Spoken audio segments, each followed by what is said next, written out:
Bienvenidos a Navidad a este ciclo de entrevistas de verano. Hoy tenemos el gusto de recibir a Pablo Meneses, magíster en sociología y experto en temas educativos. Pablo, muchas gracias por estar. No, gracias a ustedes por la invitación. Pablo, las condiciones sociales adversas, temas que vos has tratado y has investigado, ¿anteceden o son parte de los fracasos educativos?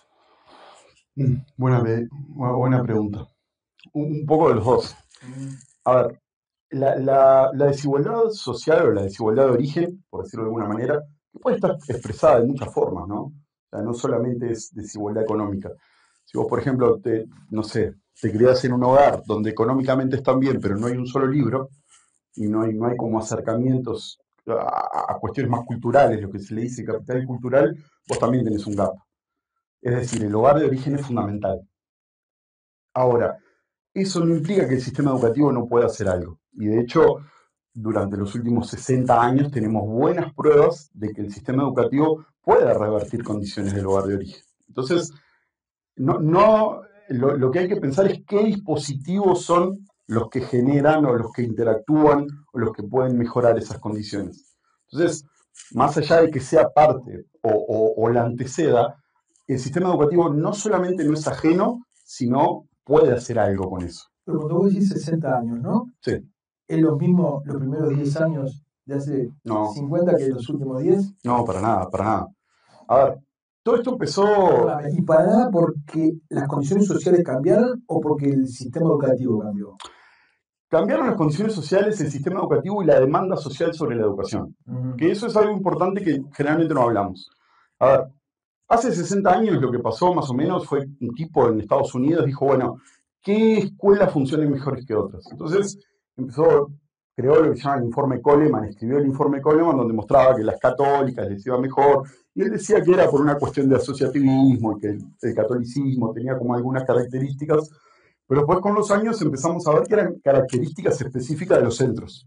Por ejemplo, involucramiento de los docentes en el proyecto de centro, una dirección clara, un involucramiento con las comunidades, la participación y como el sentimiento de pertenencia por parte de los estudiantes. Esos eran elementos que, independiente del nivel socioeconómico, lograban que las escuelas fueran lo que se dice eficaces. Es decir, a mi mismo nivel socioeconómico, este tipo de escuelas les iba mucho mejor. Los padres de esa escuela acá son, por ejemplo, Adrián Estimuño, Pablo da Silveira. En los 90 se escribió muchísimo sobre lo que tuvo que ver de nuevo con eso del neoinstitucionalismo, las escuelas eficaces, y justamente la idea era nada, la segunda reforma, el libro de la segunda reforma de Pablo da Silveira de los 90 es como bastante claro en esto. O sea, básicamente era cómo repensamos el sistema educativo para generar dispositivos que, bueno, que acompañen la trayectoria, que luchen contra el lugar de origen. Ahora, no es lo mismo un sistema educativo que dice el nivel obligatorio es primaria, a un país, más que un sistema educativo que dice el nivel obligatorio es ciclo básico, a un país que dice el nivel obligatorio es educación media superior. Porque esos son como distintos reclamos al sistema educativo con funciones bien distintas. O sea, vos cuando agarrás y decías en el siglo XIX, principio del XX, vamos a universalizar la primaria, vos lo que estabas pensando era eso, en el proyecto de la modernidad y en que el gaucho se pudiera transformar en un obrero, de alguna manera.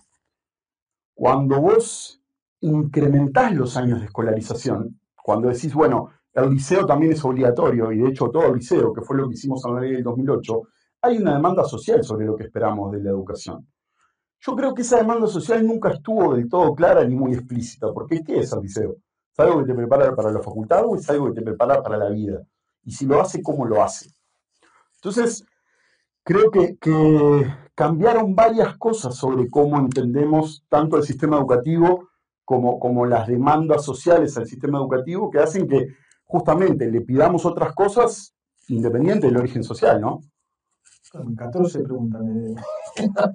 Escúchame, el hecho de que vos digas la primaria es obligatoria, el liceo es obligatoria o no, o el ciclo, eso por declararlo obligatorio, ¿vos obtenés un resultado? No tenés un resultado, no porque ese es ¿cómo es? Como la legislación mágica, creer que porque legislás, o bueno, una ley, todos somos felices y todos somos felices. vos tenés que acompañar eso de presupuesto, tenés que acompañarlo de dispositivos, pero también tenés que acompañarlo de algunos debates sobre el sentido del sistema. ¿Por qué? Vos en los 70, 80, 60, 40, 30, el siglo pasado, la educación media tenía una función bien específica que le hacía muy bien, que era preparar a las personas para entrar a la facultad. El que no servía para la facultad, no servía para la facultad, terminaría en UTU o en otra cosa, y bueno. Pero cuando vos decís que la educación formal obligatoria son 12 años, son hasta terminar el liceo, vos tenés una expectativa social sobre lo que se supone que el bachillerato genera en las personas. ¿Cuál es esa expectativa social? ¿Que todos entran a la facultad? O sea, ¿tenemos la misma idea sobre lo que tiene que hacer el bachillerato hoy de lo que teníamos hace 10, 20, 30 años? Cuando dijimos, en 2008, cuando con la ley dijimos el bachillerato es obligatorio, o sea, nosotros lo que tendríamos que haber pensado es, bueno, pero ¿qué implica esto? ¿Que vamos a preparar preuniversitarios a granel o que le vamos a dar algún sentido para que esto sea diferente? Ahí cambia, ahí hay un cambio y justamente yo creo que el sistema educativo, la autonomía del sistema educativo y el desarrollo autónomo del sistema educativo tuvo dos grandes problemas. Vamos a ponerte a pensar que la ley de autonomía de los entes aparece con la Constitución del 17, 1917, y se consolida en el 33. El sistema educativo nace, se crea y más o menos termina de estar todo pronto entre el 50 y el 60.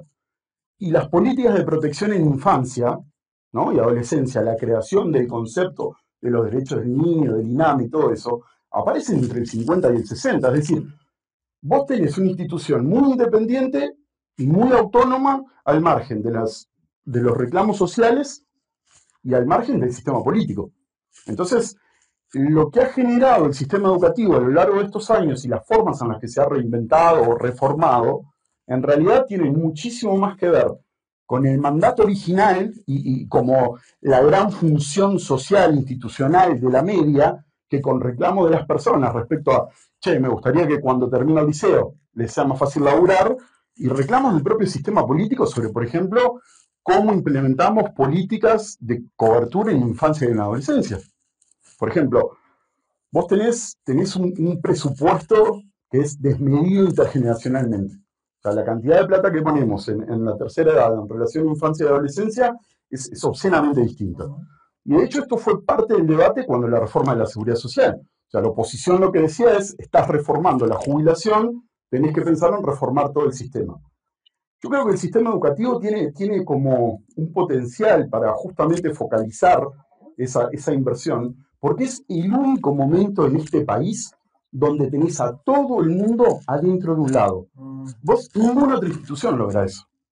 Entonces, la capacidad que vos tenés de redistribuir bienestar, solamente en ese lugar. el poder que vos tenés para redistribuir bienestar ahí adentro, y es gigante. El problema es que, claro. Lo que pasa es que ya el Estado demuestra que en lugares donde son absolutamente monopólicos, por decirte las cárceles, una institución total parecida a la de educación, fracasa. Pero si tiene contenido a un universo X de personas, no importa, son estudiantes, son presos, ¿no? Y fracasa. Pero el sistema educativo no fracasa. Nuestro sistema educativo es un poco triste porque cuando vos ves las pruebas PISA, a nosotros nos va segundos, terceros en América Latina. Sin embargo, cuando vos ves los egresos en América Latina, sí, Uruguay está tercero, o sea, cuarto de abajo para arriba. Sí, estamos peor, creo, ¿no? Lo que quiere decir eso es, a diferencia de otros países de América Latina, nosotros echamos gente que sabe. O sea, tenemos gente adentro que sabe más en relación a sus pares en otros países y lo sacamos del sistema educativo. ¿Cómo sabemos que saben más? Porque a los nuestros les va mejor. Pelo a pelo, cuando vos comparás a los 15 años a los uruguayos que están en un nivel postprimario, sí, en relación, no sé, a Paraguay, Perú, Bolivia, a Uruguay le va mejor. Y vos decís, ¿y cómo si esos países tienen mayores tasas de egreso? Porque permanecen adentro del sistema educativo. Nuestro problema, digamos, más grave no es tanto de formación, sino de retención. Exacto. Y decime una cosa, ¿cómo es el vínculo? Me quedaron cosas pendientes de la otra pregunta, pero ya que estamos hablando de esto, tenemos este vínculo entre segregación o exclusión y pobreza y educación. Si bien tenemos la infantilización de la pobreza más grande de la región, tenemos el índice de pobreza más bajo. en infancia, ¿sí? Sí. Pero sin embargo, tenemos ese resultado. Y porque somos un país con muchas paradojas en ese sentido. Vos tenés que pensar que del 100% de la inversión en infancia y en adolescencia, solamente el 30% de la inversión la gestiona el Estado. O sea, a través del sistema educativo y distintas como dispositivos. El otro 70% están las familias. Entonces, básicamente el financiamiento en infancia, la gestión del riesgo, se la dejás a hogares. No solamente la dejás en hogares. Las asistencias sociales. Y además lo dejás en hogares, en general los hijos chicos están en hogares jóvenes, que todavía no tienen trayectorias laborales fuertes. Entonces tenés a los hogares más jóvenes, con menos ingresos, con mayor cantidad de hijos, gestionando el grueso del riesgo del proceso y de la trayectoria de la infancia y la adolescencia. ¿Y hay elementos para concluir que los privados gastan peor que el Estado? No, no hay elementos para concluir. Lo que sabemos de los privados, por lo menos a nivel educativo, es que tienen mayores tasas de persistencia. Por dos grandes esquemas, ¿no? El primero, los privados no son tan laxos con múltiples repeticiones. Entonces, tienen como una población en promedio más seleccionada. Pero la segunda razón también es que el privado, en general los privados, ponen más énfasis en el acompañamiento. O sea, el acompañamiento de la trayectoria es algo fundamental para entender el problema del sistema educativo. Muchas veces el problema no tiene que ver con que los escritos son difíciles o no aprenden. Muchas veces tiene que ver con incompatibilidades del ciclo de vida de la persona que está empezando a crecer con un sistema educativo que todavía lo niña. O sea, es una locura que alguien en bachillerato tenga que pedir permiso para ir al baño cuando probablemente capaz que es padre, trabaja y tiene 5 o 6 cosas más. Entonces, esa como incompatibilidad entre regímenes vitales y muchas veces termina expulsando a las personas, incluso de los quintiles altos. Porque vos no te olvides. Yo escuché decir eso. Por eso. También de ser de los quintiles altos. Eso es rarísimo. Cuando vos decís eso en un congreso en América Latina, decís, miren, en Uruguay termina solo el 40% y la pobreza está acá. Eso está mal. ¿Y qué pasa? Lo que pasa es que cuando... En ese caso, porque antes cuando hablábamos del sector del pueblo decías, una parte es responsabilidad del hogar, etcétera, otra parte del sistema educativo. En este caso, supuestamente la parte del hogar no estaría jugando, puede jugar, pero digamos, en términos generales no. Ahí hay una responsabilidad del sistema, en el caso de las clases altas. En buena medida el diseño del sistema. Porque vos, el diseño y el porqué del sistema, en dos sentidos. El diseño, porque vos, o sea, el sistema educativo se fue armando por pedazos. Y cuando las leyes de autonomía se consagran, ya existían. Entonces, todos los intentos de juntarlos, hubieron básicamente 3-4 intentos de juntar a los subsistemas, primaria, secundaria y UTU, dentro de un solo sistema.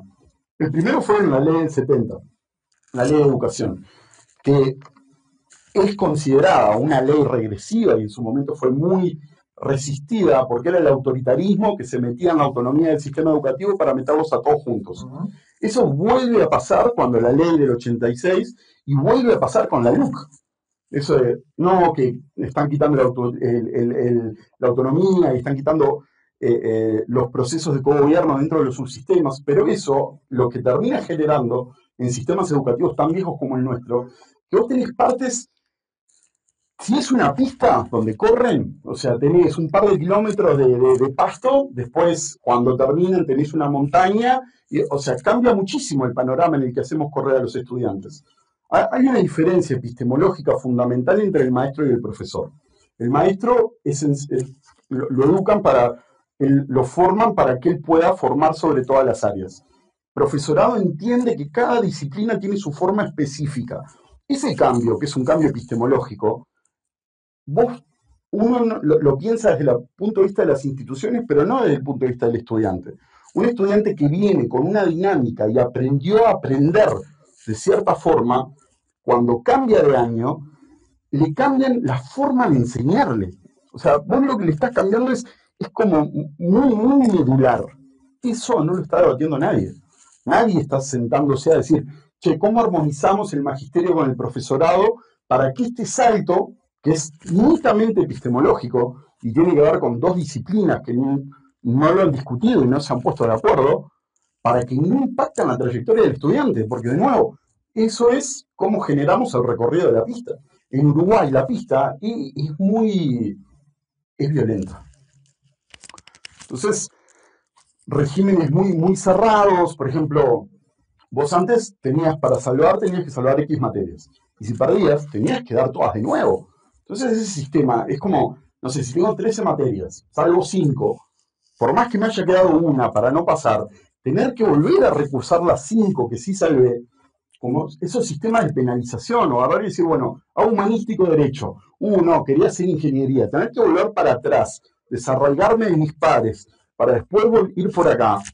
Todos esos costos tienen que ver con diseños institucionales que nada tienen que ver con las necesidades del estudiante o con cómo enseñamos mejor, porque de nuevo, no pasa en todas partes del mundo. Eso es como nosotros tenemos nuestro sistema educativo. Y eso, independiente del lugar de origen, es lo que termina impactando, por ejemplo, en los hogares de Quintiles Altos. Hoy, cuando hablabas de la experiencia de la formación, de las escuelas, Coleman, hablabas de escuelas eficaces. ¿Qué es una escuela eficaz? La escuela eficaz se define, hay dos tipos de escuela en esta literatura, que es la escuela eficaz y la bloqueada. Que es, la escuela eficaz es al mismo nivel, al mismo tipo de composición de hogar de origen, mejora resultados.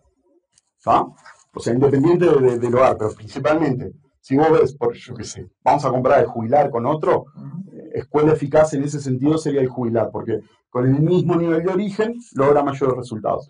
Hay que ver cómo lo hacen, ¿no? Porque, por ejemplo, el jubilar es muy bueno en lo que hace porque tiene un sistema de protección de trayectorias, invierte un montón por estudiante, pero también tiene como sistemas de ingreso. Sí, claro, no contempla la falencia. Claro, entonces el desafío del sistema educativo en realidad es, bueno, ¿cómo acompaño esto? ¿Cómo genero dispositivos que sean rentables económicamente, que no puedo usar el presupuesto del jubilar, ni hacer pruebas de ingreso? Esto es un sistema universal, acá entran todos. Esto que voy a decir es un poco arriesgado, pero posiblemente los muchachos que entran al jubilar, por el tipo de familia que tienen, en un sistema común les iría igual bien. Sí, es muy probable. De hecho, sabemos que aproximadamente el 9-10% de los quintiles más bajos acceden a educación superior. Cuando llegan a educación superior, las chances de tener un título de grado son las mismas que los que vienen de hogares aventajados. Entonces, ¿por qué? ¿El hogar de origen deja de tener peso? No, lo que pasa es que estos tipos son Rambo. Y los hiciste pasar por un proceso selectivo tan fuerte que si logran terminar los 12 años, cuando llegan a la facultad, y van por la campiña. ¿Entendés? Entonces, por eso, cuando vemos algunos estudios como muy concretos, decís, vaya, acá, ¿qué pasa que en bachillerato el hogar de origen ya no importa? No, no es que ya no importa, es que los tenés tan seleccionados que haces que no importe, porque tenés a los mejores. ¿Y seguimos formando pensando en un estudiante preuniversitario? Sí. ¿Seguimos pensando en eso? Sí, seguimos pensando en eso. Es un error. Es un error. A ver, es y no es. Lo seguimos pensando. Cuando decimos lo seguimos pensando, tenemos como que distinguir. Yo creo que hay una demanda social creciente de que el sistema educativo tiene que hacer otra cosa. Creo que no está articulada y no necesariamente nadie ha dicho, bueno, ¿educar para qué? De hecho, casi todos los ciclos que he tenido, por ejemplo, de debates asociados a la transformación educativa, que bueno, ANEM me convocó junto con otros expertos para discutir, una constante que veíamos era justamente este problema de que educación para qué siempre estaba arriba del tapete. Siempre preguntábamos y decíamos, no, capaz que está bueno reformar esto y quitar este bachillerato, pero al final del día, ¿cuál es el perfil del egresado? Alguien que tiene que entrar a la universidad, alguien que tiene que ir a trabajar, alguien que tiene que ser qué.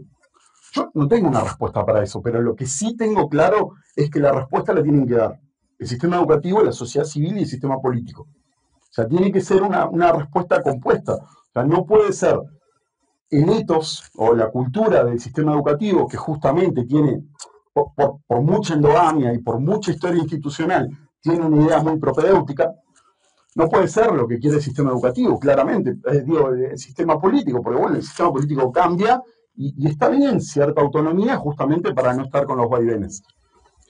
Y hay que darle pelota a la sociedad civil, que son de hecho los padres de quienes ponen a sus estudiantes y quienes esperan algo de la educación.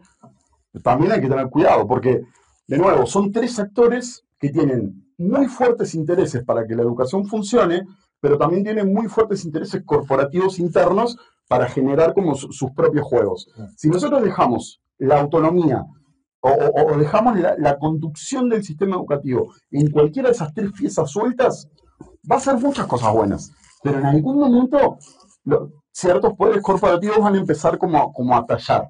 Entonces, venís mencionando el concepto de demanda social. ¿Cómo se manifiesta? Y eso es una buena pregunta. El sistema, a ver, cuando nosotros vemos algunos estudios de internacionales, hay uno muy interesante que es cuántas generaciones se necesitan para salir de la pobreza. ¿No? Hay estudios de distintos países que te dicen, bueno, no sé, en Uruguay en promedio salís de la pobreza en las 3 generaciones, en 4, en distintas. Y el supuesto que está atrás es como que el sistema educativo es un agente que contribuye a la movilidad social. Esa es una demanda social que está en todos los hogares. Lo que termina pasando es que después eso se encuentra con otra demanda, que es la demanda, porque vos tenés ahí como demandas compuestas. Los hogares tienen clarísimo el valor de la educación. El sistema educativo, el sistema laboral, el mercado de trabajo no lo tiene tan claro. Porque a vos lo que te pasa es, todos los hogares entienden que estudiar es importante. Pero lo que te termina pasando es que el mercado laboral no reconoce las credenciales educativas. Entonces, el estudiante termina estando en una especie de trampa entre las expectativas de su hogar y en realidad su proyecto de vida y lo que le demanda el mercado. Entonces, en ese sentido está dislocada la demanda social en términos de qué le pido al sistema educativo como empleador y qué le pido al sistema educativo como padre. Soy de los pocos tipos que manejo estos temas que apela recurrente al concepto de lo que pide el mercado, digamos, ¿no? Y desde los gremios educativos siempre se es muy crítico, ¿no? Con la visión de educar para el mercado, ¿no? Ahora, yo me pregunto, si no educamos para el mercado, ¿para qué educamos? Los gremios educativos, y cuando hablan de mercantilización, hay una advertencia que es importante, que es, vos tenés que tener cuidado de que tu currícula no refleje un estado de situación. Es decir, si la currícula estuviera basada en los estados de situación, en los 80 habríamos enseñado técnico en pádel, en los 90 técnico en VHS y en los 2000 técnico en ciber. Y eso es coyuntural. O sea, que las canchas de pádel, los VHS y el ciber hayan sido como olas, el sistema educativo no debería seguir eso. Esa es como la gran advertencia de la mercantilización. Ojo, porque esto es una moda. Ahora, en la medida que el sistema educativo es un agente de bienestar y es parte del esquema de protección y desarrollo de los países, existe una proyección sobre qué tipo de país y qué modelo de desarrollo queremos. Y el sistema educativo sí es importante respecto al modelo de desarrollo que queremos. Que es muy distinto a decir, voy a educar para que salgan a trabajar, o voy a educarlos para trabajar, no sé, en frontera voy a enseñarles a trabajar para que atiendan en free shop. Eso es mercantilizar. Ahora, pensar en cuál es el proyecto de desarrollo que yo espero para la frontera y cómo pienso las habilidades, cómo democratizo las oportunidades en los estudiantes, y ese es otro debate, y a eso no podemos estar en contra. Ahora, si no tenemos claramente un proyecto de país, tampoco vamos a tener un proyecto educativo al cual apuntar, ¿no? Bueno, claramente. O sea, va de arriba hacia abajo eso, ¿no? Sí. Digamos, que hoy, digamos, el mercado, ¿para qué? ¿Qué es lo que hay que aprender? Bueno, eso yo no lo sé. Pero ponele, tengo algunas pistas. Creo que lo que pasó en Pedido Ya es bastante significativo. Para mí en Pedido Ya hay como 2 puntas de la distribución. Pedido Ya es el unicornio hermoso que 2 estudiantes esforzados con financiamiento público-privado logran, y es como el unicornio en software, que es lo que esperamos hace décadas y nos encanta, y qué bueno que está el unicornio. Entonces, desde ese punto de vista esto es lo que queremos o las habilidades que necesitamos, pero ese unicornio también tenía 250 personas en un call center, que es un trabajo que en la medida que se encarece desaparece así. Entonces, si vos me preguntás, ¿qué habilidades necesitas? Y bueno, claramente las que te alejen de las tareas rutinarias y te acerquen más a las tareas de innovación. O sea, concretamente qué y cómo, bueno, no es mi métier porque eso ya más pedagogos, ahí es el métier, creo yo, de formación docente, de humanidades, donde ellos son muy fuertes pensando qué y cómo. Sí, creo que tenemos que tomar señales. Pero eso no, para eso no se forma en una materia específica, se forma de un punto más de vista conceptual, se forma ayudando a pensar, digamos, ¿no? Bueno, ese es el cómo, yo estoy de acuerdo con eso. Pasa que nosotros seguimos pensando, por lo menos la educación obligatoria, en esquemas de, por ejemplo, cuando viene la transformación educativa, los debates eran cómo vamos a sacar historia o cómo vamos a sacar esto de acá. Y eso es como muy instrumental. Es como ir y centrarte únicamente en el indicador final y lo final. De hecho, el modelo que nosotros tenemos del liceo, con materias y con orientaciones, está pensado en la universidad de cómo era en el 35 y de cómo el liceo los preparaba como para esas carreras liberales. Pero hoy por hoy vos en realidad lo que tenés es, de hecho la universidad es un buen modelo de eso. Vos hoy día, y de hecho los ves en las nuevas carreras, cada vez son menos disciplinares y son más temáticas. Vos me presentaste como licenciado magíster en sociología. Yo no, sociología, no sé si alguna vez hice. Yo me dedico como a desigualdad educativa. Si leo sociología, o si laburo con demografía o con psicología, a mí no me interesa.